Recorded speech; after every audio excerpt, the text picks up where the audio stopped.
gotta go big or go home. We're down to the gold.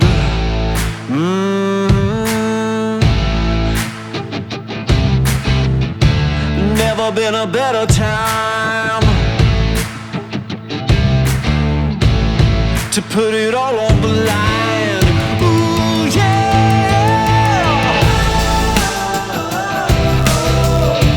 Time to put it all on the line.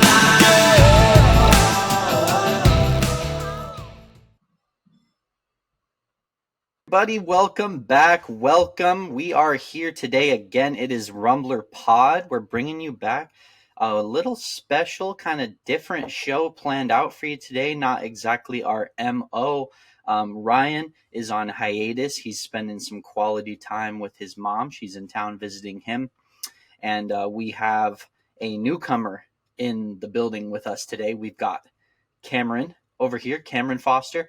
We're lucky to have him as a here and there contributor for us. Cameron is a member of the same fantasy league that really kind of brought our friend groups together. It was the reason that we ended up starting this podcast in the first place. And he's just one of the OG members, one of my best friends in the world. Cameron, welcome. Thanks for having me, man. It's good to be here. Shout out to Ryan's mom. Absolutely. Shouts out to Ryan's mom for getting the time in with our boy, and we wish him well. It's none of my business. Can't make time to talk football. It's a little bit weird to me, but I don't know. That's okay. We got other sources for our content here. So, but that being said, we are here today. We've got a resident Denver Broncos fan in-house. I think that's a big deal for us, as much deliberation as me and Ryan have done on the pod up to this point, talking about Denver and their woes of the last really 2 or 3 years.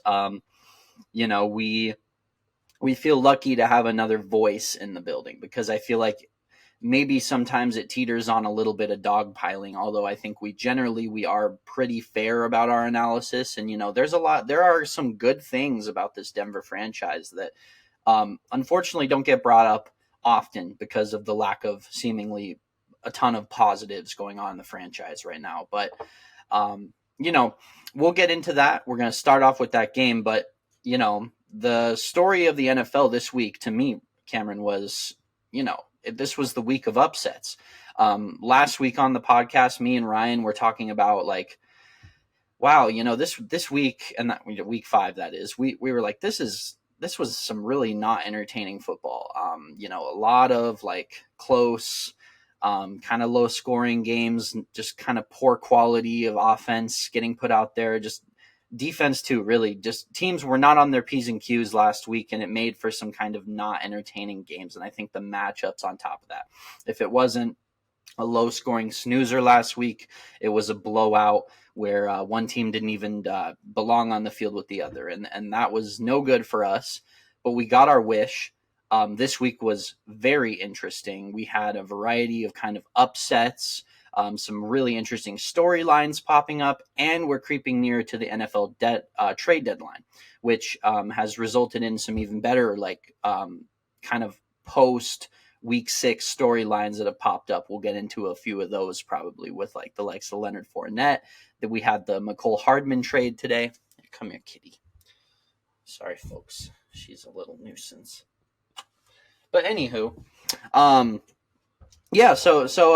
Cam, what did you think, kind of mulling back over the highlight packages and just seeing how the games went this week? What stood out to you with this week in the NFL? Yeah, well, I think the big difference between week 5 and last week, like you said, there was just a lot of kind of mediocre football in week 5, and we'd kind of expect to see more out of teams by this point. There's been a lot of up and down with even some of the best teams too, but I think you saw in week 6, just a lot of standout defense. It wasn't so much that the offense wasn't clicking as there was just some really legitimate Super Bowl quality defenses, like you see the Cleveland Browns. And then, even other teams, maybe you wouldn't expect the defenses to be good, but the Giants gave the Bills a hard time on Sunday night. that one might be a little bit more to do with offensive issues in Buffalo, but still, I think you saw kind of a lot of good things on the defensive end. Mm-hmm. And yeah, a lot of people tried to poo-poo what Seattle was able to accomplish against the Giants in that primetime matchup. And that's something I'd like to point out is, primetime head-to-head matchups are never easy wins. I think that the dominant fashion in which Seattle did secure that victory had a lot of people going, well, it's the Giants. What do you expect, right? But I mean, you look at this Giants team isn't going to just lay down. They come in there certainly an underdog. They've got Tyrod Taylor leading the charge. First game back for Saquon Barkley, who, I think he looked okay in spurts in this game, but it was pretty obvious to me that he's still not really 100% of what Saquon Barkley should be for them at this point. And yeah, that game was really interesting.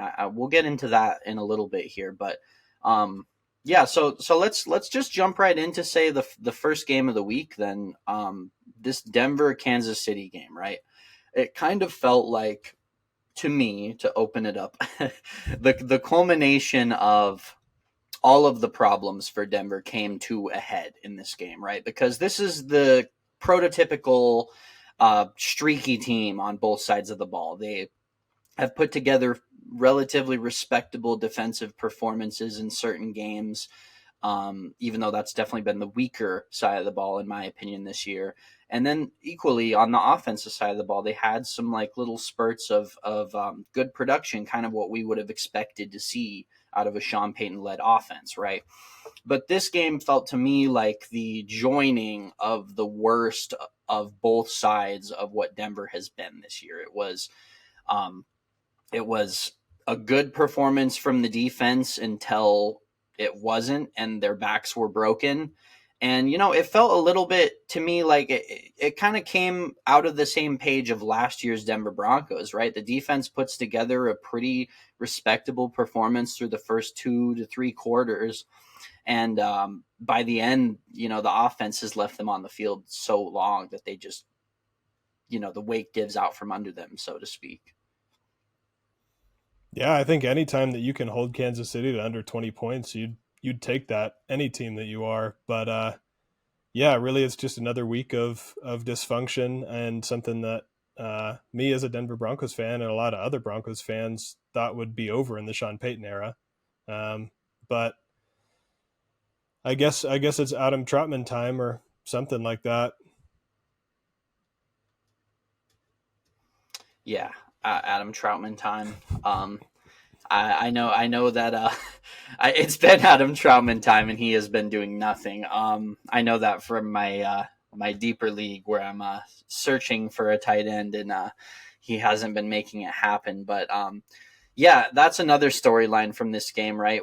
This was the first game back from Dulcich, right? Greg Dulcich in this game, and we expect relatively good numbers out of Greg Dulcich. There was definitely a hole in the offense that needed to be filled for someone like him that could just create those kind of easy completions, like a big body target for Russell Wilson. And, bit of an underwhelming opener here. I'm pretty sure he only got 2 targets, didn't even break, I think, 10 yards in this game, re-aggravated his injury and left. And that's horrible, really, for them, because in their minds they're looking at Greg Dulcich's return when you consider they're getting relatively underwhelming performance out of Jerry Jeudy up to this point this year.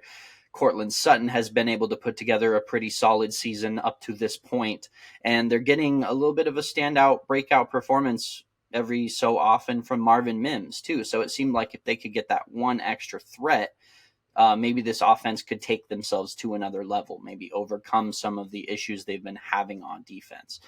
But that was not the case, right? It was just more of the same.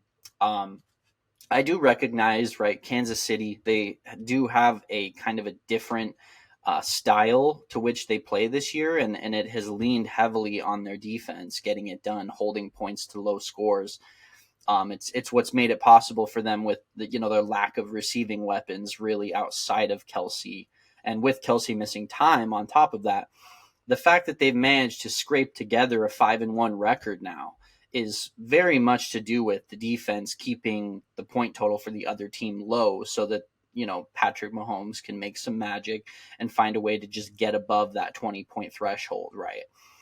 And yeah, what did this tell you from the defensive perspective for Denver, right? Because it's been nothing but fire Vance Joseph here and here and here. That's really all Denver fans are talking about right now. To me, it seems Vance Joseph is somewhat getting scapegoated, but I know you and I have had a lot of personal conversations about Peyton himself, some of the blame he carries. Does this defensive performance change your mind about Vance Joseph at all? And then the other question would be, is the offense's inability to meet a somewhat meager score in this one tell you that we need to draw our eyes back to the offensive side of the ball as well when we think about who needs to take blame, get fired, who's losing their job, who's keeping it, right? Yeah, I think the box score is a little bit misleading with the defense. Like you said, it was kind of like they let up a lot early, and 19 points as the final score doesn't seem like too much, but in big spots they just didn't do much. And I mean, I've never been a real Vance Joseph hater, at least as a coordinator, maybe as a head coach.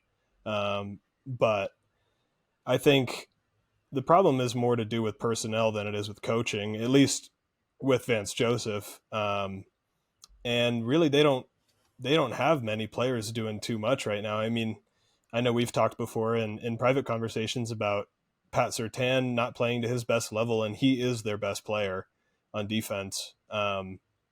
Justin Simmons has been in and out of the lineup. And they've got a lot of older aging guys like Kareem Jackson that aren't being able to contribute as much as they could.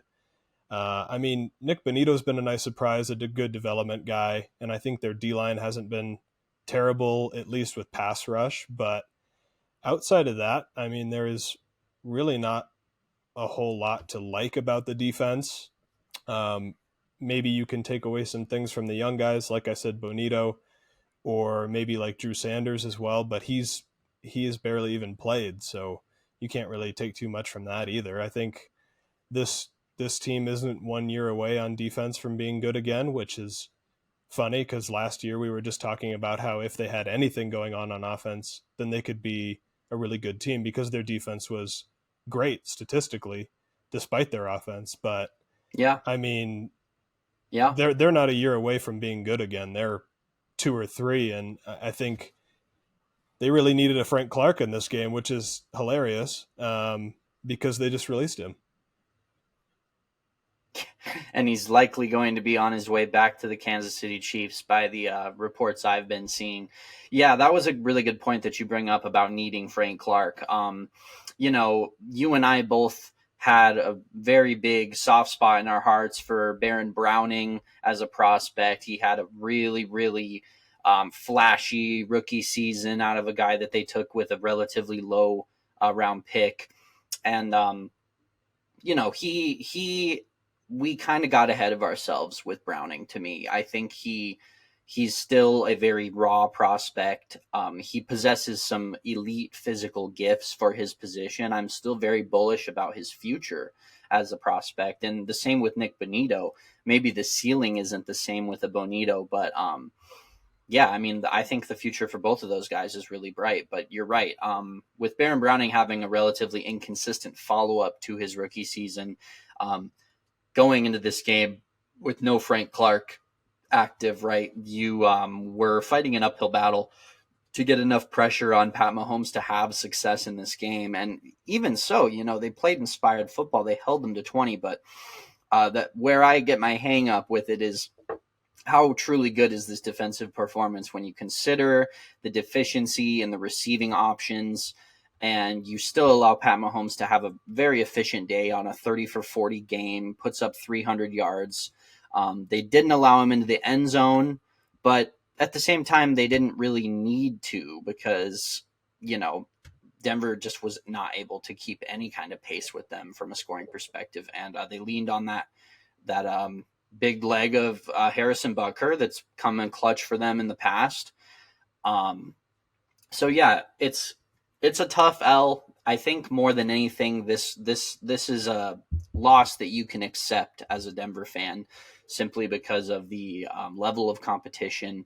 But I just felt kind of, I think it is sort of a combination of the things they've been dealing with. It feels to me that Denver has had moments of brilliance on both sides of the ball this year, but it's never been for a whole game on either side of the football. They have a good half on offense, or they have a good half on defense, and then it reverts back. So, yeah, I wanted to transfer the conversation topic a little way from personnel, because I do realize, the point you made is really good about their deficiencies from a personnel standpoint. And I think a lot of Denver fans would probably be resistant to admit that, considering what we saw from them on defense last year, like you were saying. So I commend you for looking at it for what it is. I would mention the Dre Jones loss as well. It was certain. We both talked about the importance of that. I feel like there was a lot of copium being smoked this offseason at the prospect of losing Dre Jones and then signing Zach Allen in his place for exactly the same contract, basically just a few million shy, essentially, per year. We both talked about the year that they lost Shaq Barrett extensively, right, to Tampa. And he was a similar kind of vein of player, right, as a Dre Jones, a really young guy, really elite physical skill set, a technician with his hands. He's not only that, he's a two-way player. He can play the run. He's a great pass rusher as well, Shaq Barrett. I look at Dre Jones, I see a lot of the same things in him, maybe a little more in the mold of like a souped up, juiced up Malik Jackson, maybe a little bit, because he does play the interior a lot more. But what I will say is, the run defense for Denver has been abysmal this year. And that was one of the things to me that stood out. I was like, this is night and day from last season. They were a great run stopping team last year. Really, you could say the pass coverage was the weakness, because they didn't really have a true running mate for Surtain last season. But the play of that front seven and the way that they would stop the run, get after the quarterback, those were some of the things that were the strengths of this team, right? And yeah, I think, frankly, that Dre Jones loss is more significant than anybody wanted to admit in Denver land. And now we're kind of seeing the outcome of it, right? There's just not a lot of talented young prospects on that interior D line. And then you pair that with the young linebacking core that they field in Singleton and Sanders in those spurts, a little bit of Josie Jewell as well. There's no world beaters on this front seven when it comes to run defense, Cameron. I think that was a little bit short-sighted of them. I would agree, and I think you expect a lot more out of Zach Allen too. They were expecting him to come in and, like you said, pretty much replace Dre Jones's production, and that's just something that hasn't happened yet. And from their linebackers, yeah, there's been nothing from the rush. I mean, really, from their whole defense, there's been nothing in the way of rush defense. They gave up how many yards to Miami? 70 points, but what, 400 yards on the ground or something? Exorbitant insane amount of like yards. that? Yeah, you're just not going to win football games like that. Yeah. Well, I kind of started this off with saying I wanted to transition from personnel. I had those closing thoughts, but I look at Sean Payton, and I wanted to talk a little bit about the personal kind of or interpersonal things going on between Peyton and Russell Wilson this season. We talked a little bit about his inconsistent approach, in my view, with Russell, where he sort of alternates from being the hard-ass, disciplined guy, holding him accountable, saying, we're not going to do the office on the hill type of, third floor office. We're not doing any of that. You can't bring in your personal trainer. You're going to use the team staff for your training. And then on the other hand, in my mind, takes every option and alternative approach to defend Russell Wilson in the media space. He goes after Nathaniel Hackett in a thinly veiled attempt to defend Russell Wilson and prevent Russell Wilson from taking the brunt of the fall. I'm not a fan of Nathaniel Hackett by any means, and I don't really have a problem with him roasting him in the media personally. I think everybody got up in arms about that over nothing, frankly. But more so, I do think there's a duality in approach with how they're handling Russell Wilson. Are you satisfied with the progression of Russ this season? I think it's fair to say he has played better, but in terms of the overall success of the offense, it hasn't led to wins. It hasn't led to an efficient, formidable offensive scheme or approach, even with Russell playing better. So, where are you at with Peyton? Do you think he's on the hot seat? Do you think this needs to be a coordinator change? Does Russell need to go? What do you think? I mean, I think it's a combination of factors. I would be lying if I said that I was happy with what Peyton's done so far this season. That is Sean Payton, not the GM. Um, but I think it's just a lot of window dressing we saw, like in the off season, coming in, trying to be the adult in the room, saying that he was going to clean things Oh, up. excuse me. Oh, you're good. Sorry. No, you're good. But everything we saw in the offseason was, and I think everything, at least in Broncos country, that we wanted to believe that there was finally an adult in the room and that he was going to come in and clean things up. And like, I personally felt good when he went after Hackett, not because I hate Hackett or anything. He seemed like a good guy, but just because I wanted to see some passion there and somebody to come in and just like say what he meant. Um, and Say what he meant. exactly. Right. And in hindsight, I just think that was super short sighted because you're coming in for a 4-12 team that on paper didn't get any better. And you're coming in as a new coach, and sure, he has job security, but I mean, you are already just like not doing yourself any favors, that's for sure, by being like that and going and attacking other teams' coaches or past coaches. Providing a lot of bulletin board material with those statements, no doubt. And you saw exactly what happened in the New York game. I mean, if you're going to talk shit, Yeah. at least win the game and at least go out and show that your, $200 million quarterback is better than Zach Wilson. And that didn't happen. Wasn't even the best Wilson on the field. Goodness. Not even the second best. That is true. I didn't even think about that. Yeah, I'm right there with you. I think the media brain definitely got to Sean Payton this year with the way he approached that situation. But that being said, maybe to be expected with spending a year off of coaching, or really, I think 2 years, maybe even. I think he kind of bought into the underdog mentality of what it was going to mean to be the coach of Denver after the season they had last season, right? We talked about it extensively, Cam. The Denver Broncos were the absolute laughing stock of the NFL last season. There's no way around it. They are this year as well, but that wasn't supposed to be this way. And it was supposed to not be this way. Why? Because, this was going to be a gut check year. Peyton was going to come in, inspire these guys, show them the right way to do things, and show that the talent level on this team was what we thought it was. They were just missing that leadership. And this year, to me, it certainly feels at minimum like a hiccup, if that's ever going to be accomplished. But as we established, I think we're both kind of on the same page with this kind of trending toward a full-blown rebuild. And I do believe that going forward, as we look to the past of this team and its story, this is going to be the what-if team for Denver Broncos fans for the rest of time, if you ask me, because you have, in my view, the best corner in the league in Pat Surtain. You have an all-pro level talent in Justin Simmons. You have what we thought to have been an elite assembly of front seven talent. Even after moving off of Von Miller, they had things going for them. They still had Bradley Chubb at the time. They had Dre Jones on the come up. Unfortunately, this will be a what if situation. And frankly, I think Sean Payton certainly isn't going to be on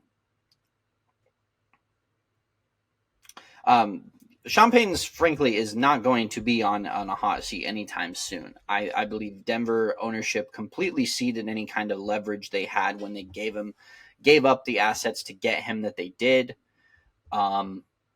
And yeah, we're headed toward a rebuild, and it's going to be under the direction of probably George Payton and Sean Payton. So whether how Russell Wilson fits into that, tough to say. Truthfully, tough to say. We all know that contract is an albatross. It's going to be a very, very tough proposition to even move him in a trade at this point. But that being said, he's done some wonders in my view, for his trade value. Maybe you can flip him for something at this point after the league getting to see that he is at least not the player we saw last year any longer. He's something in between the player that they thought they were getting and the player that we saw last season. So, okay. I'm sorry. I didn't mean to spend this much time on Denver, but I think it's interesting.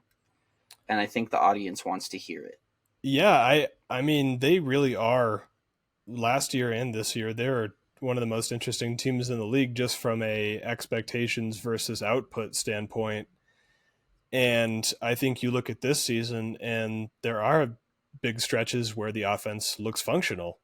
And you start to wonder if maybe that's the Sean Payton effect, or maybe that's some positive regression for Russell Wilson, or just some better injury luck, which is funny because their injury luck has also been horrible this year. Right. But it's, I don't think it's an answer we're ever going to get. I mean, if Sean Payton sees through his contract, which it seems like the ownership group kind of locked themselves into a corner with that they have to, he'll get a chance to build his team from the ground up and kind of see it in his vision, and we'll see if that's any better than this. It can't get any worse. I hope. One last note I will say, I don't think Baron Browning has played this season. They're talking about him being activated off the PUP list maybe this week, but I don't think he's played at all. He had off-season surgery. Well, it's no wonder. It's no wonder I'm saying he had an underwhelming season. I haven't heard the guy's name at all. Exactly. Yeah, his production is That makes equal a that ton of of sense. a lot of the guys on the defensive side, about the same. Oh man, that's tough. Yeah, actually, knowing that though, I mean, depending on the way you see this season at this point, I think most Denver fans are like, please God, lose every game, lose all the rest of the games at this point. So maybe Baron Browning coming back isn't a good thing, but at the end of the day, I'm not sure he can even be the difference in a win at this point. But I'll go as far to say it's going to be great to have Baron Browning on the field because, as we established, they need a true running mate for a guy like Nick Bonito that's on the rise. I have no doubt they're going to draft more defensive linemen. I kind of view Nick Bonito probably more in the rotational role, not necessarily a starting edge. But we don't know what his ceiling is yet. We really don't. He's certainly very talented. And, Baron Browning, he could use more reps, another year of development. Year 3 could be a very big year for Baron Browning in terms of whether he's going to be a long-term Denver Bronco anyway. So all in all, it's a good thing no matter what you say. But I can't wait for them to trade him for a conditional 7th. Yeah, those conditional 7s, man, that's a smoking deal, baby, Yeah, you could even get yourself another Baron Browning. Tough to say no. Exactly. Yeah. 100%. You just it's the cycle. It's like the running backs. You just keep drafting them, baby. Okay. All right. So let's keep it going here. Let's transition into a game I definitely did want to talk about this week. Earlier in the slate with Ravens Titans. You said you caught a good portion of this one, Cam. What stood out to you? I'd love for you to kick it off. I feel like I've been dominating the conversation. Oh, it's all good. I think more than anything, we're seeing some better consistent play from Lamar Jackson, and that's exciting for just fans of the league. You're seeing him getting it done on the ground, obviously, and more through the air too. Their offense is still maybe not exactly where you'd want it to be consistently, but I think you can't be anything but impressed from Lamar's play. I agree completely, and it helps a ton when your receivers actually catch the ball, right, Cam? Last week a couple of drop touchdowns from Nelson Aguilar, and then the puzzling Zay Flowers play where he literally fell over trying to track the ball with a good 3 feet of separation from the nearest defender downfield. Um, but it's a phenomenon going on with the Ravens that I think probably most of us should have expected. I know there was a lot of hype with this Ravens team coming in. I even picked them to win the division. I'm definitely in on the Ravens. I think they can still accomplish all of that, but let's be honest about the receiving core they're leaning on. I talked about in the division breakdown. This is a team that has their centerpiece. It's not a question who they're going to. The first read's going to be Mark Andrews all day, every day. Mark Andrews is that boy, as we know. But that being said, Zay Flowers, he's a young receiver. I wouldn't say exactly raw. I'd say he's quite polished for a young guy. But, drop issues and hands consistency is something that's common even in some of the best college receivers coming into the pros. So it's really not all that surprising that Zay is having a little bit of weird rookie mistakes going on. All that taken into account, I mean, I don't know how much more you could ask from Zay Flowers up to this point, truthfully. He's been a near 10 target guy every single week he's played from week 1 on. They're using him heavily, and they've had to use him heavily. It wasn't the plan, I think, to bring Zay in and just load him up the way they have, frankly. They've just had Odell Beckham miss time. Rashad Bateman continues to just never play, it appears. And then, Nelson Aguilar, he's a rotational guy at best. He's as gadget as the gadget receiver gets, truthfully. He is the one trickiest pony of them all to me. And I think Zay Flowers has stepped up in a tremendous fashion. Got his first touchdown in this one. You'd love to see that as well. I was watching a podcast. I can't remember the name, otherwise I'd shout them out. But they were talking about, what team do you see? Everybody was answering the question. What team do you see as the season progresses, the team that's going to come on and get better and get stronger and progress more? I think this Ravens team is a premier example of that. Their defense has already been very good so far along the way. We will get to that. I have thoughts on the defense. But, this offense has not even begun to scratch the surface of what they can accomplish, to me, truthfully. The lack of run game is concerning. I'm not going to downplay that. But everything you wanted and needed to see from Zay Flowers as your high-impact rookie, you have seen. And, all of that experience combined means that by the end of the season, this guy's going to be locked and loaded. He's going to be zeroed in on what his role is, what they expect of him. And, I'm very, very excited to see the way he can finish out the season. Did you have any other thoughts on the offense? I think the rush game continues to be a massive concern for this team. Gus Edwards is just been, truthfully, to me, abysmally inefficient, putting out a 2.5 yards per carry average in this one. Continues to get 10 plus carries in every game the last 4 weeks, I believe, and has not been able to do anything for them. And you can't tell me, you can't lean on the regular old excuse we always use for the Ravens where, Lamar rushes so much. Of course, the running back's not going to be productive. His averages have been horrific. He doesn't look like the Gus Edwards of old out there. They're hardly trusting him with the full workhorse carry load. They're mixing in some Justice Hill, who has been Justice Hill. It's about what we expected. So any closing thoughts on the offense before we transition over to defense? I was actually going to bring up that point on Gus Edwards being super inefficient. Other than that, I will defend Justice Hill a bit. I think he's been good in the short pass game, but you're right. From a rushing angle, they need something other than Lamar. And with J.K. Dobbins, in some hypothetical universe, that would work. But he is on their roster, just on paper. He never plays. So I think they're maybe a target to get somebody at the deadline. I don't know exactly who. Maybe you're looking at a guy like Javonte Williams or even maybe Samaje Perine to go with the Broncos angle. But Yeah. they need something other than Leonard Fournette still floating around out there on the free agent market. exactly. Yeah, get playoff Lenny in there. I think playoff Lenny would fit quite well in this offense. Not to mention his gorgeous LSU pads would look real nice with the purple and black on them.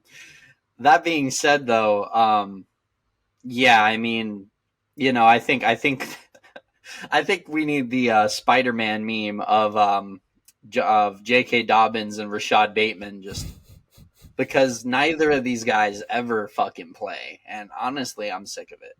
If I'm not even a Ravens fan, and I'm sick of it. I'm sick of, as a fantasy player, every single year, J.K. Dobbins being the mid-round steal of every fantasy draft, and Rashad Bateman being the premier sleeper of the fantasy. Like, it's just awful, and we just need to be done. We need to move on from these old school guys of the Ravens. I would love to see some draft picks and let those guys go about their business. Maybe even Gus Edwards at this point, although I'm holding out hope he can be better as we progress here. But to transition, I won't hold the mic too long here, Cam, but the first thing I wanted to mention with the Ravens defense in this one was, my God, this linebacking unit, this duo of Roquan Smith and Patrick Queen is premier as it gets. I think they are second only to the Niners as far as linebacker duos in the entire NFL go. I just wanted to make the point of, Patrick Queen, he had a slow start. There were tremendously high expectations on Patrick Queen coming out. Let's not forget that. And considering, the front seven talent all in all when he came into this team, it wasn't there. They were fielding like Justin Matabuke, just like kind of rotational dudes that they didn't have the studs that they can roll out there now. And I think that it's really getting Roquan Smith along with adding to that D-line unit has really freed up Patrick Queen to play his game, play free, play fast, knock dudes' fucking heads off, make plays in the pass game. Love what I've seen from Patrick Queen. And then Roquan Smith, I mean, what is there even we can say? I don't think there's a single player outside of Fred Warner on defense at his position playing at the level that Roquan Smith is right now. He is incredibly instinctive. I see so much of Bobby Wagner's game in him. It's the physical talent is obviously already there, but there is very few linebackers that are as smart as, reading gaps, knowing exactly where the play is going pre-snap as Roquan Smith is. And in this defense, he has really unlocked the full potential of what he was coming out of college. Yeah, I mean, I think you're seeing this season really everything that Roquan Smith adds to your defense. To get a full offseason kind of training camp and everything in there too, he's just come in as one of the best defensive players in the league. And you could argue he was that in Chicago too, but now with more talent around him. And I mean, you see 6 sacks, 1 for 9 on third down for the Titans this game, held them to just over 100 yards passing. I mean, I know it's the Titans, but still, I mean, you play who's on the schedule, and I love this defense. This defense has been kicking major ass this year, which I feel like is something we always expect from the Ravens, and they are not disappointing right now. Not at all. And it's an amazing development as well that they were able to add Marlon Humphrey back this week. He's been looking better with every snap, frankly. And I know he's still getting his feet underneath him, but that was a major need. They did bring in the guy from the Colts. Oh man, what was his name again? Sorry, I'm drawing a blank. Rock Ya-Sin? Rock Ya-Sin. Thank you. Yes, they brought in Rock Ya-Sin, and he has been solid. Very, very solid for them playing opposite, not Marlon Humphrey the whole year, but considering how well he played without Marlon Humphrey, now that you can have Humphrey in there, um, generally try to keep Humphrey on your number one receiver, although I know he doesn't travel necessarily. Just having the pressure off him, and the safeties now know they don't really have to help to Marlon's side nearly as much. Man, Rocky Sin could be in for a career season, frankly, because now he's going to be able to play with even more safety help, even more free, take a little bit more risks. And we know Rocky Sin, man. I mean, I love him. He's a gritty type of corner. He's scrappy. He's not afraid to come up and hit you and play run support, which I love. And honestly, he fits the overall identity of the Ravens, right? I mean, you can't play secondary for the Ravens if you can't hit. That's just the truth. And Kyle Hamilton, man, he sure knows how to fucking hit too. But he did get, I believe, tossed in this game for that one hit. Yep. It was brutal. It was I don't want to say dirty because I don't think he meant to do it. But yeah, it wasn't great. It wasn't great. And at the end of the day, if I'm a Ravens fan, there may be a little bit of a double standard here. I know I've gone after Kareem Jackson pretty hard, but that's week after week this is happening. If I'm a Ravens fan looking at Kyle Hamilton doing that, I kind of just shrug my shoulders and say that's the way I want him to play. Kyle Hamilton, he's a rangy, instinctive safety. And he's very Jamal Adams-esque in the sense that, like, when you plug him down in that box, he just fucking hunts. He is a TFL machine. I'm not saying from a pass rush standpoint at all, obviously, but yeah, I mean, just probably one of the, if not the most secure tackler on this defense, sans Roquan Smith. Kyle Hamilton, I think he had a pretty underwhelming rookie season. A lot of people were disappointed, but he's looking good. I think the Patrick Queen effect I talked about before is starting to rub off onto Hamilton as well. He's getting so much more freed up to play his game and confident about the guys around him doing that and helping him in the places where his deficiencies exist in his game, right? We didn't really talk much about the Titans with this game. The Malik Willis experiment is over, Cameron. I think we already knew it was over last year. I want to see some Will Levis. I have torched the Titans all season on this program, so frankly, I don't want to just beat a dead horse. But yeah, I want to see some Will Levis, and I want to start thinking to the future if I'm the Titans. That's really been my biggest criticism of this team, is that they have not looked to the future with the moves they've made. They've been 1 foot in the win now bucket, 1 foot in the rebuild bucket, and they will not pick one. And it's just head scratching and frustrating as all get out. And they are the New England Patriots of the AFC South. Agreed. And I think you end up in a situation too with Will Levis where, maybe if he's not getting those reps early in his career, that by the time they bottom out or decide to rebuild, he's going to be a couple years into his development and probably behind a lot of other guys that he got drafted with. And what's the point in drafting him in the first place if you're not even going to play him as Tannehill's backup? I understand that he might be raw, but I think one thing a lot of scouts saw coming out of college was that he was very polished as a passer. And I mean, at least he throws the ball, which Malik Willis refuses to do. I mean, if Baltimore was looking for a running back at the trade deadline, just go get Malik Willis. Yep, there you go. Yeah, there you go. Scat back Malik Willis. He could be the Dion Lewis of today. Yeah. I mean, Malik Willis, Malik Cunningham. I don't know the difference. They're the same player, if you ask me. Yeah, Cameron. I at this point, I know everybody wants to just, don't you dare criticize Mike Vrabel. He is a top 10 NFL coach in this league. I'm done with that. Mike Vrabel is not doing the right things to put these players in positions to succeed. And I realize he's a defensive coach. But at the end of the day, he makes the calls in a situation where we lose our starting quarterback. Who are we going to play? if one of our feet is in that win now bucket, Cameron, I cannot defend the decision to play Malik Willis in this game over Will Levis.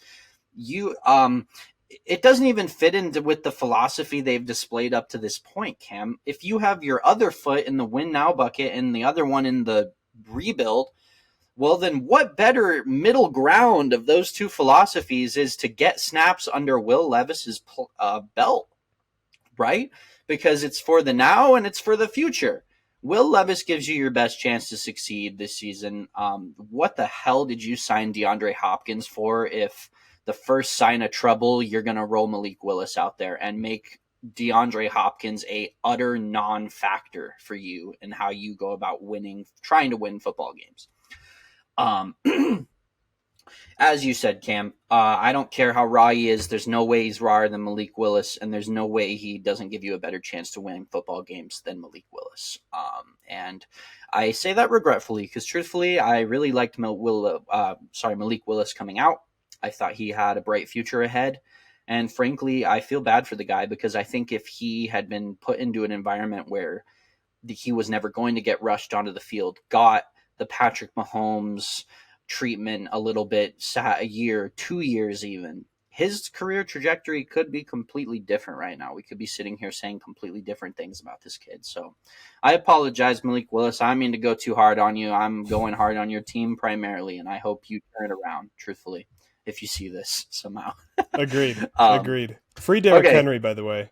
Enough Last of this. note. Yeah. Oh, Jesus Christ. Please free Derrick Henry. I can't even talk about it, man. It makes me sick to my stomach as a NFL fantasy owner of Derrick Henry this year. And Tajay Spears is a quality player. Don't get me wrong. So I understand getting him some snaps, but once again, if you're trying to win football games, not having Derrick Henry on the field for you 80% of your snaps is just a mistake, frankly, on offense at least. But anyway. What game would you like to transition to next here, Cam? What are you feeling here, buddy? Let's take a look. What else stood out to me here? I mean, I think we opened up the show kind of talking about a lot of the upsets and a lot of big defensive plays and defensive wins in those upsets too. So, right. I mean, if we can just jump right into Eagles-Jets, I think that gives us kind of a different angle. It's definitely one of the biggest stories coming out of this week. Kind of the direction, 100%. One of the direction that the Jets can go now. Maybe a playoff team.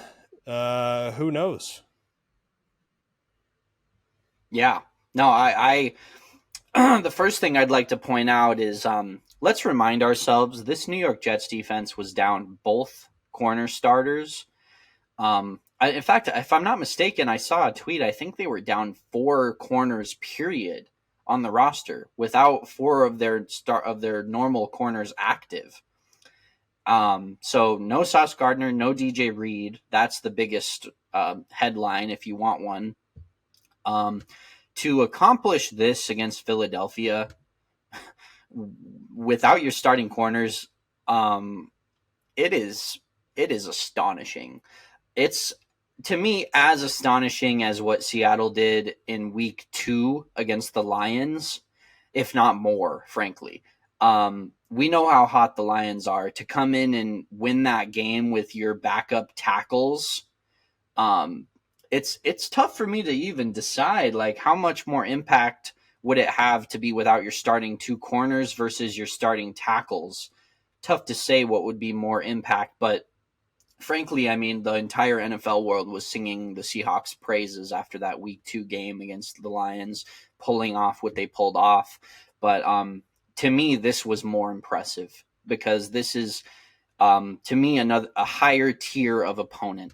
I think the world of the Lions, don't get me wrong, but I mean, if you watched our division breakdown of the NFC East, the way I feel about this Philadelphia team and the depth that they field, considering, if you're down, if that's true, and I'm correct, because I didn't check, if you're down 4 corners in this game against Philadelphia, with the depth that they field in the receiving department,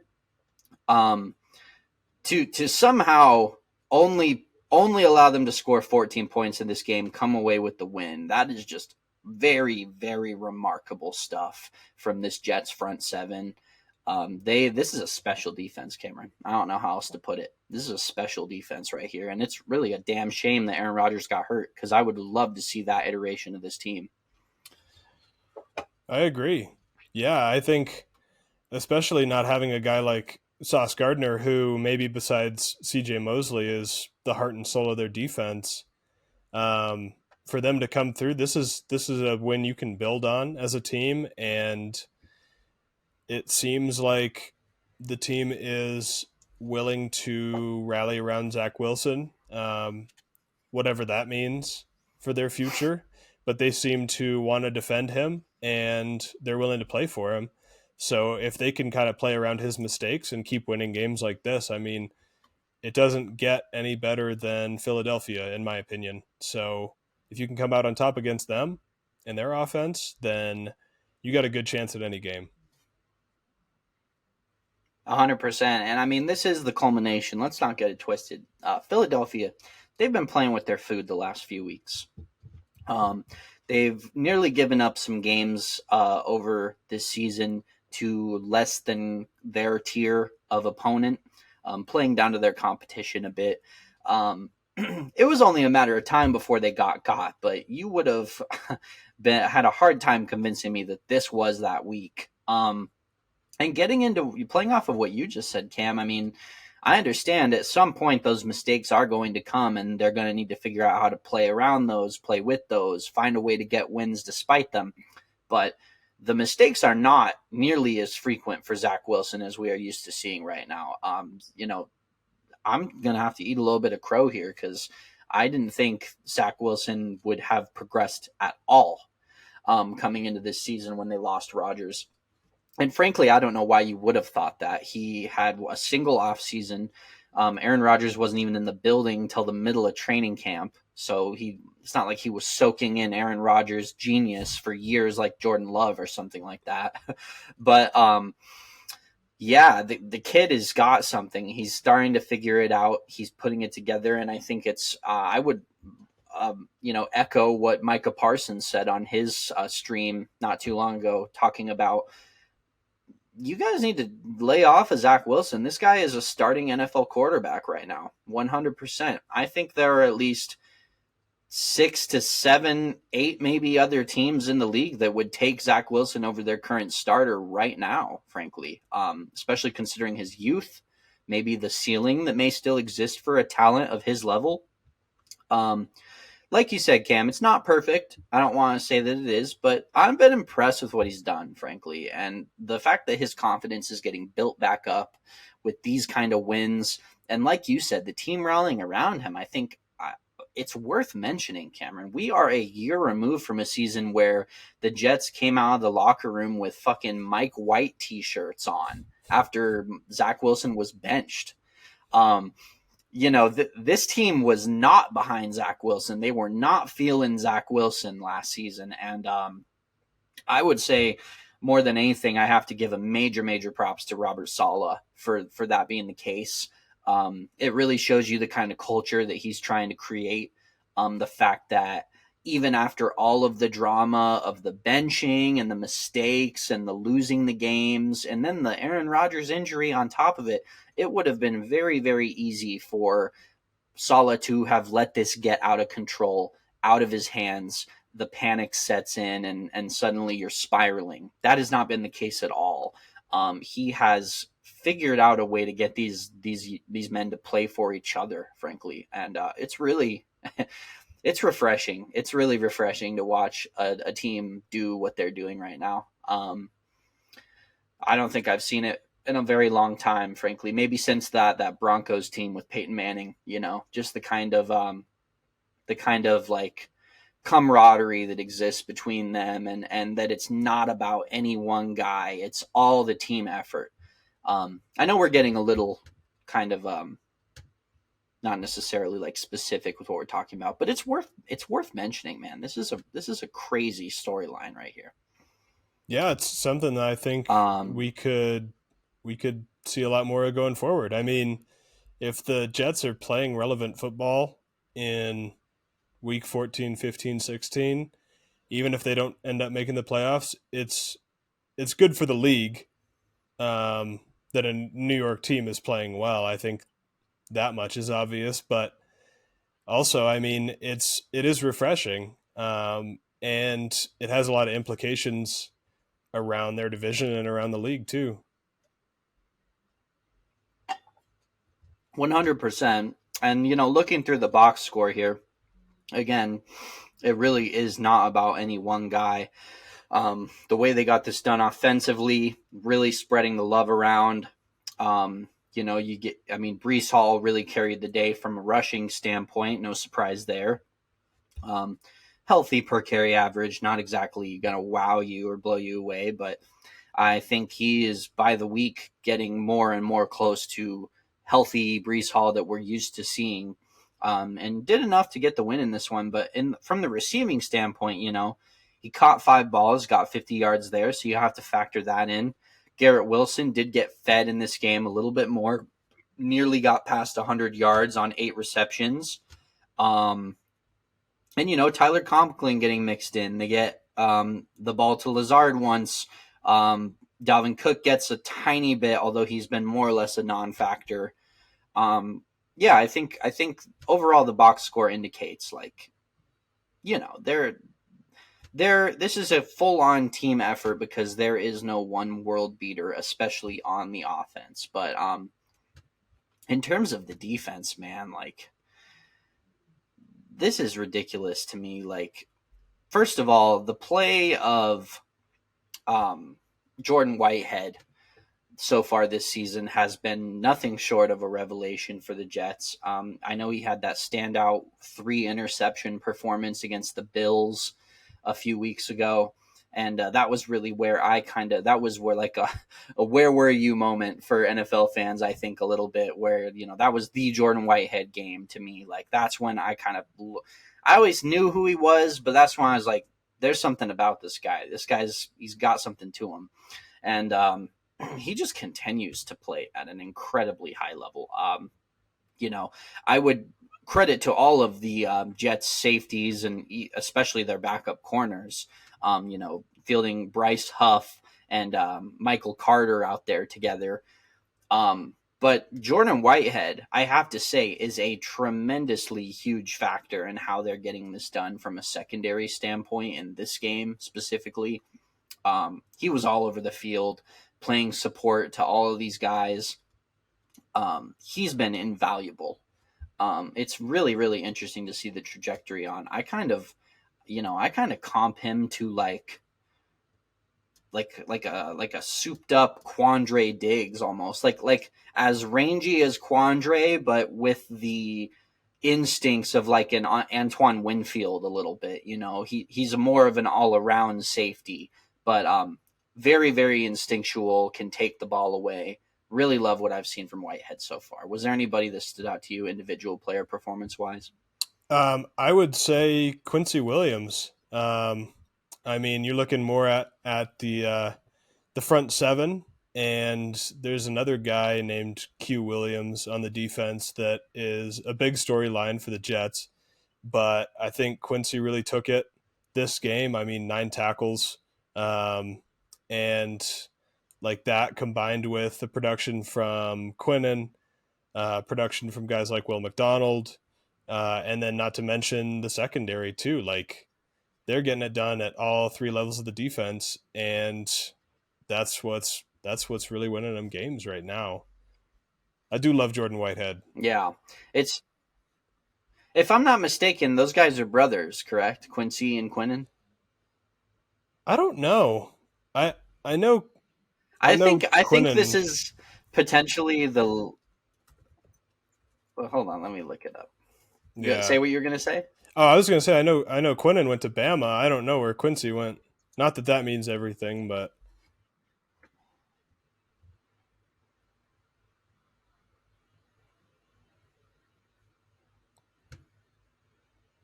that'd be pretty Let me cool. see. I thought they were. I could have sworn they said they were. Be a little Bash Brothers Maybe they're action. cousins. Maybe they're like cousins or something like that. I can't remember. But I could be completely wrong about that. I thought I saw something about it, but yeah, they're brothers in arms. They are That's for brothers. certain. They But are no, brothers. You're right. they really are. Where did Mm, you see that? I just Googled it. That's incredible, man. That's honestly incredible. To see them balling together, and yeah, Quincy has looked awesome. I just from a pure aesthetic standpoint, him out there with the green dreads, man, he looks fearsome. He kind of looks like Fred Warner, but like hooked on Venom or something like that. Like he looks like a superhero out there with his green dreads. Love what he's doing, and he's Gotham City, playing baby. hard as hell. Yeah, right. We talked about the linebacking unit for the Ravens being second to none, really outside of maybe the Niners with Greenlaw and Warner, obviously. But Mosley, the ageless one, C.J. Mosley and Quincy, man, they're ascending the rankings for me 100%. I'm not sure I'd put them over either of those two other duos, but they are a top tier duo as well, and incredibly fun to watch. That's a really big factor because, like you said, their front seven is already loaded. We know that Jermaine Johnson, Will McDonald, Quinnen. They just have so much talent up front, but to have those linebackers to really put the explanation point on the run defense, getting after the quarterback, they can send those guys on blitzes. Yeah, it's remarkable what New York's doing. Good deal. Yeah, I'm glad you mentioned that one because I really wanted to talk about it. Let me transition us to another game and talk a little bit more in depth about. Let's stay with the theme of the day though, Cam. Let's go to the other most talked about upset of the week, and one that put a smile on the face of this Hawks fan here was the Cleveland Browns 2-point victory over the 49ers. Where to begin with this game, truthfully? Absolute masterclass from Myles Garrett, first and foremost. That's the first name you got to talk about when you talk about this game. The hardest competition you're going to find for a guy his talent, going one-on-one against Trent Williams for a majority of this game. I know Trent missed a little bit of time. I believe he did come back, though. And at the end of the day, Myles played a majority of his snaps against Trent and absolutely bodied him. Frankly, I was watching kind of back on some of the highlight plays, even though I watched a majority of this game as well. But the incredible strength and flexibility of Myles Garrett was giving Trent Williams fits, and that does not happen. Trent Williams does not have these issues with really any other player in the entire league. I mean, we're talking about Trent Williams, who made Micah Parsons basically a non-factor in that head-to-head matchup against Dallas just a week ago, I believe. And then for Myles Garrett to come out in a game where they had to be on the field a ton, this Cleveland's defense, let's not underplay that at all. Myles Garrett had every excuse to get washed out of this game or have a subpar performance, but like most elite Hall of Fame level talents do, Myles Garrett rose to the challenge and dominated. So that was incredibly fun to watch from his side of things. Every game with that guy, man. I mean, maybe Parsons, maybe a guy like Nick Bosa, but that's what you take him number one overall for, to be the best defensive player in the league. And looking at somebody like him that has the kind of range and the flexibility coming off the line as like a prime Von Miller, but also, 40 pounds and 4 inches bigger than him is it. It doesn't seem fair. No, built like DeMarcus Ware, plays like Von Miller. That's really the best way you could explain Myles Garrett. And honestly, built bigger and scarier than DeMarcus Ware, even, which is a hell of a statement because DeMarcus Ware was a terror. But yeah, outside of Garrett, we should talk about the obvious injuries to the Niners that you could argue made this loss possible. Obviously the absence of McCaffrey late in this game had a big to do with why they were even in position where they had to kick at the end of the game to win. You can't help but think if McCaffrey's in the game, maybe they move the ball and potentially get closer, make the kick a little easier, or even score in that situation. But we're not going to make excuses. The game was what it was. And I think that's a storyline worth discussing about Jake Moody, man. You spend if I'm not mistaken, a third round pick on this guy. I believe it's just another example of why we all kind of chuckle and just kind of go, oh, okay, good luck with that when a team drafts a kicker with really anything above like a fifth round pick, truthfully. Robert Aguayo was a classic example of this. When you put that kind of pressure onto a position, excuse me, that's as mental as kicking is in nature, not far off from really the goalie position in like hockey, you could say. It's so confidence based. So it's so much about momentum and repetition. I think the expectations that immediately get piled onto the shoulders of a Jake Moody when you take him in the third round, or an Aguayo in the past, or even like a Blankenship from not too long ago as well. I think he got taken relatively high. These guys have all universally flamed out of the NFL in time. In Blankenship's case, he actually had a pretty strong season or two there to begin, and just inevitably it kind of tapered off. But I think more so in a position that's so confidence based, expectations that high are going to make your leash that much shorter from your team. And the moment they see you struggle, they're going to think, wow, we wasted a pick on this guy. And you're going to get hyper scrutinized. And I wonder what is on the horizon for Jake Moody. It's kind of crazy that we're talking about kicking, but I just wanted your take on it. Yeah, I mean, I think it's important you see so many of these games, especially playoff games too, come down to the last kick.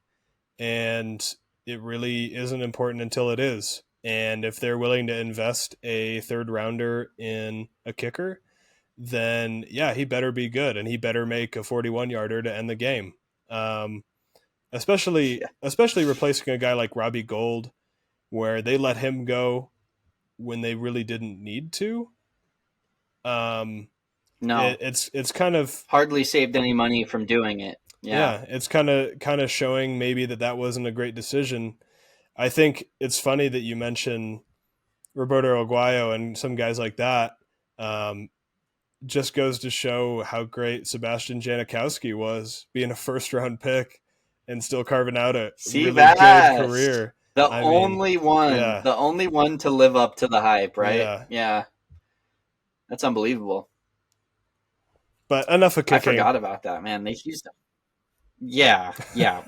Give me some more thoughts. Give me some more thoughts on the game here. Well, I think aside from the injuries from the 49ers, probably the biggest question that you leave this game with is maybe some more questions just about Brock Purdy's play. Like he actually sort of looked pedestrian. And Yeah, I you mean, don't say. yeah, you kind of start to think maybe when they're not playing with a lead, how much is he actually helping your team win? And obviously, they play from the lead a lot. And he wins a lot of games. So I think that conversation maybe still isn't ready to fully happen yet, but I think it does deserve mention that without a guy like Debo Samuel, without a guy like McCaffrey in there, that he wasn't able to kind of rise to the challenge and help his team, and kind of be that Brady Manning type of driver of the offense and just get it done. I mean, you still got Brandon Ayuk, you still got other pieces there. You think even against a defense like Cleveland, if you're really going to be a Super Bowl contender, that you need to find a way to win that game. But that being said, those are the two best players on your offense, probably. That being Debo and McCaffrey. So them not being there for stretches Maybe. does screw things up. I just think it's interesting. Mm-hmm. I like Brock Purdy, and I think he's a good quarterback, but I also wouldn't put him in that upper echelon of the Mahomes. Obviously, even a guy like Justin Herbert does not elevate No. the guys around No. him as much as a guy like Herbert would. Yeah, to piggyback off of that point, Cam, I mean, I will say you're preaching to the choir on this, as you know. I have been, I have been banging the drum on this Brock Purdy take all year. I've really, truthfully, not shied away from it. I've given him his props in games where he played well. But let's define that a little bit more solidly about what does it mean when Brock Purdy plays well, right? Because what you said about the losses of Debo and CMC and then the change in his level of play as a result. There's no use in downplaying the dominance of Cleveland's defense factoring into this, but I think we can still glean some interesting takeaways from this, right? Is that the thing I'd point towards CMC and Debo, those are your instant separators on offense. They are your free completions, easy check downs, instant separating routes where you just have to put the ball in an accurate window and they do the rest. Am I far off on that? They're yak threats. And I've said for a long time, and it's not a insult to Brock Purdy that this is the truth, but it's the truth nonetheless. And the truth is, he has not been asked to do anything more than put the ball in accurate windows to yak threats with instant separation. Guys who are wide open is who he's throwing to.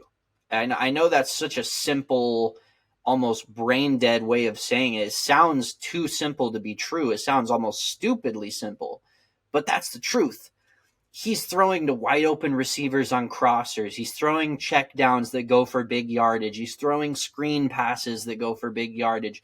None of these are hard completions, pushing the ball down the field kinds of completions, right? And even those deep completions that he's had, few and far between, I would argue, to guys like Ayuk, right, who's kind of their premier down the field threat, as well as maybe a little mix in of Kittle. All of those passes have been wide open as well, a majority of which have been wide open. He's had a few close window throws down the field, pushing the ball downfield. I'll give him credit for those, but this has been my hang up with Brock Purdy for about as long as he's been the Niners starter, Cameron. It's that I do not trust him to accurately and consistently push the ball downfield with accuracy. And at the end of the day, that when we're weighing him up against top level competition at the quarterback position in the league, this is why I put my foot down time and time again about he is not even above the bottom 20 or 25 quarterbacks in the NFL, if you ask me. Because guys like Kirk Cousins and others, what kind of separates them is their downfield passing accuracy is as solid as their, close to the line of scrimmage or intermediate passing. And I do believe that there is an arm strength element as well as just a accuracy deficiency going on with Purdy. And in a game, like you said, where you're playing with from behind and no longer with a lead, you're no longer able to do that cutesy little dump off, screen running, crosser type of stuff anymore. You got to make something happen. You got to go get points. And in the first situation, fairly against a very, very good defense where he had to go get points, it didn't happen. And again, that's no indictment to his ability to lead this team as far as they want to go. I do believe they can win a Super Bowl with Brock Purdy. But at the end of the day, I mean, Rex Grossman won a Super Bowl. What really does that mean? It doesn't mean much to me, frankly. He's very, very talented in other facets, though. I want to just balance it out. I feel like I went hard on him. He's very, very accurate on the intermediate routes. He's very, very accurate on those close to the line of scrimmage plays. In terms of his processing, I mean, the Niners, it's a very complicated playbook. There's a lot of shifting pre-snap, post-snap elements to the reads he has to make. And like from a mental standpoint, Brock Purdy has totally smashed expectations considering coming in as Mr. Irrelevant and doing what he's done. So yeah, it's a mixture of the two for me. I struggle with this topic, Cameron, frankly, because I feel like I always come off shitting on the guy, but truthfully, I'm just trying to be the voice of reason, saying, let's slow down a bit. This guy isn't, the upper echelon of the league or even close to that, frankly, yet. And we'll see if he can develop into something more. I mean, guys like Russell Wilson did, so I'm not saying it's impossible. I think that's pretty good on the Niners, man. I don't really have any closing thoughts. I guess we could just talk really quickly about the performance of PJ Walker, which wasn't great. It wasn't great, but he did enough, I will say. And one thing I really liked about what PJ Walker did in this game is that he didn't just cheapen the offense and take nothing but safe reads. He did try to threaten downfield in spurts in this game and had some success. Amari Cooper was on an absolute fucking tear in this game. I've waxed poetic on this platform for a long while about how I feel the Niners secondaries, not necessarily a safety unit, but their cornerbacks are definitely the deficiency on the defense. It's where you attack them if you're going to have success against a defense as good as this. And I think that was a major factor in them being able to have success, was that he didn't shy away from the moment. PJ Walker, for better or for worse, got aggressive against them. He gave the ball away a couple times doing it. I fully admit that he could have played better, but he did enough to get them the victory in this game. And, Amari Cooper got to 100 yards. Joku got 3 receptions. Hunt was involved. Elijah Moore had 4. I mean, it was a very, in fact, I would go as far to bring it over to the head coach. Stefanski did a hell of a job in this game from an offensive game plan perspective. It was the perfect way to go at the Niners, is keep them guessing, attack them at all 3 levels of the field so that they never exactly know where the ball's going.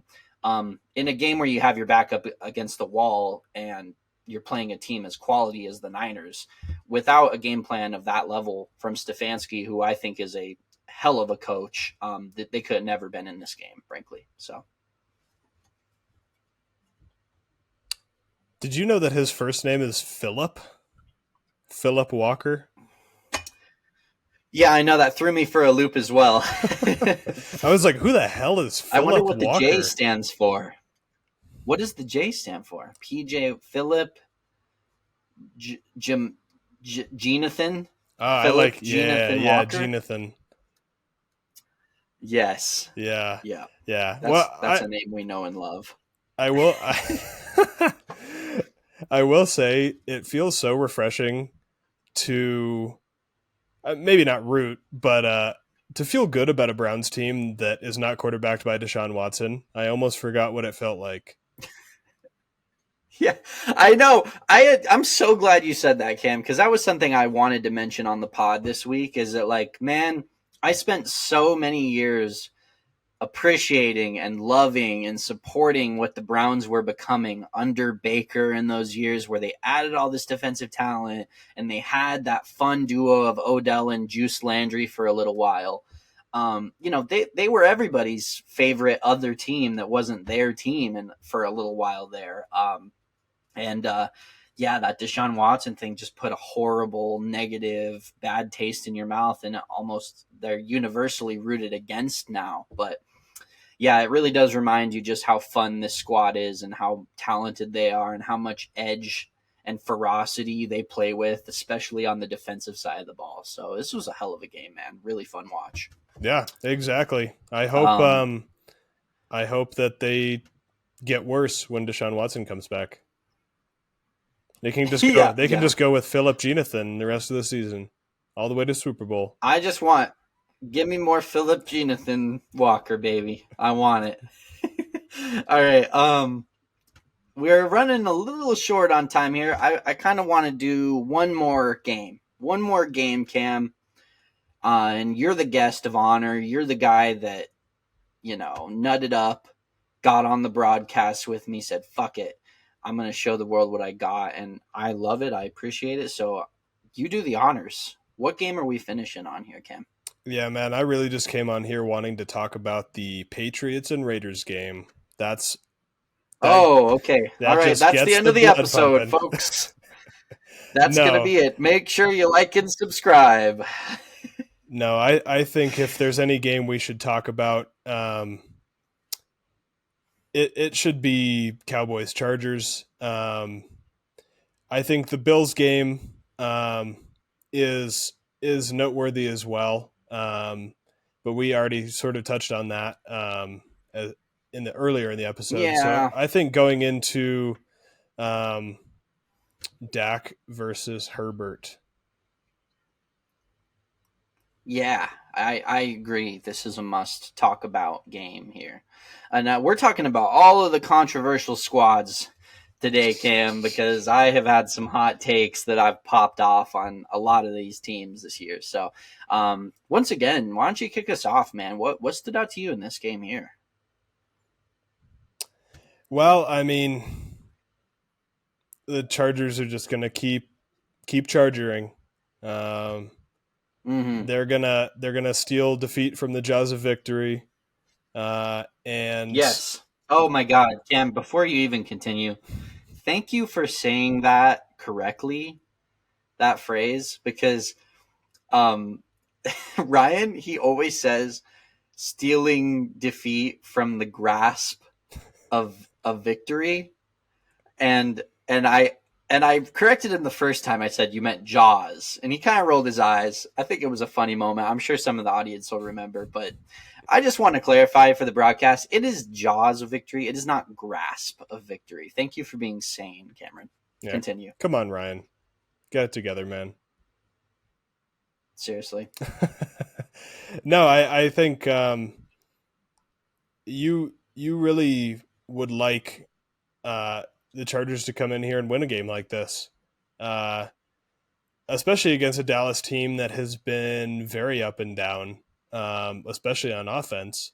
Mm-hmm. And to have this chance to kind of come in, we've been talking about the Chargers year in and year out, going all the way back to Phillip Rivers, about this team that can take the next step and compete for a Super Bowl. And this is a spot that you come in, and maybe you don't blow Dallas out, but you at least put up some points and come out with a decisive victory. And I mean, I don't know if it's exactly Herbert's fault that they don't come back and win this game, but Dallas ends up with the comeback win in the fourth quarter. And I mean, for the Cowboys, it's really just another kind of chapter in the up and down season. I have no idea where to place them in the league. Yeah, But that's a head scratcher. But I don't with the Chargers either. I mean, where do you put a team that on paper is a top 5 roster and never wins any meaningful games? Yeah, I couldn't have said that better myself, Cam. Me and Ryan have been on the fire Brandon Staley train for a couple weeks now. Honestly, we were on that train last season after that disappointing wild card loss against the Jags. It's like you said, Cam. I don't know about top 5 because I haven't really thought to rank in quite a long time, and we haven't ranked on this podcast before. But certainly they are in at least the top 10. Just off the top of my head, they are at least in the top 10 rosters in the NFL, the Chargers. And it's just another example of just a gross mismanagement of talent, a wasting of the premier talent that is Justin Herbert and Keenan Allen as well. I before I just dig into them, I would love to say, we talked about a few other vets that have had great years, but I told you just the other day, Keenan Allen, man, he's having the season of his career right now. He is unstoppable, frankly, in the games he's played up to this point. In this Cowboys game, he was going against a corner duo in Bland and Gilmore, who have been playing great football the last few weeks, and just made them look inept, made them look unable to keep pace with him in any facet. Um, big chunk plays down the field, um, after one another, just continual throughout the game. It was consistent. There was not a defender even within 5 steps of him on at least half of those chunk plays, if not more, that I can recall. Um, just continuing to get the most out of Keenan and giving it his all in his advanced age at this point for an NFL receiver. You can't help but feel bad for those guys, just the kind of seasons they're having, and all of us knowing deep down it's not going to matter. This is not a late postseason pushing type of team with the leadership that they field. And it's disappointing because we can get into the defensive side of the ball in a moment, but yeah, I'm right there with you. It's head scratching. And, Dallas and the Chargers, they have so many similarities as well, but to get out Dallas by Dallas is, that's a tough look for this team. And this was a had to have it kind of game for the Chargers. So, and then the last thing I would close off with, Cam, we talked about it too. The division has never been this winnable in the AFC West. It's been a gauntlet the last really 8 years, to be frank. And the Kansas City Chiefs are not the same team offensively that they have been in the past this year. They've changed their identity. They've altered it into a defense first, complementary football style of team. I'm not saying they're an easy out or they're easy to beat anymore, but what I am saying is that they are no longer the juggernaut of the division that they could never even dream of getting a game off of. I think this is the season where if the Chargers turned it around, or even if they hired a different coach other than Brandon Staley, this would be the year that they could somehow win the division over the Chiefs. But so far it seems not meant to be, frankly. And I put that blame squarely on the shoulders of Brandon Staley. So They have had some injury issues, which I think deserves mentioning too.